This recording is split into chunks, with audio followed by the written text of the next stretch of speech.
কয়েকদিন থেকে সারা বাংলাদেশের ছাত্রদের ব্যানারে কোটা বিরোধী আন্দোলনের নামে জামাত বিএনপি যে ষড়যন্ত্র করেছে, এটা আসলে কোটা বিরোধী আন্দোলন নয়, এটা হলো সরকার উৎখাতের আন্দোলন এবং একটা ষড়যন্ত্র।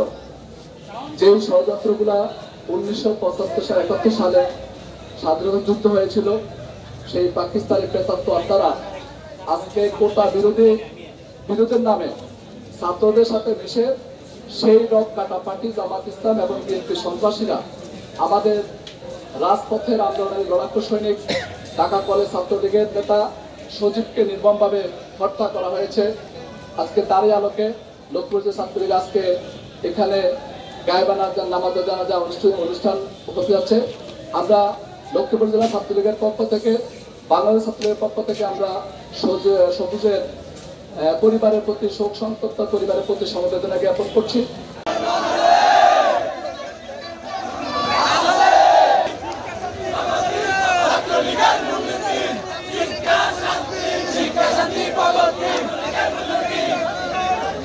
শিক্ষা শান্তি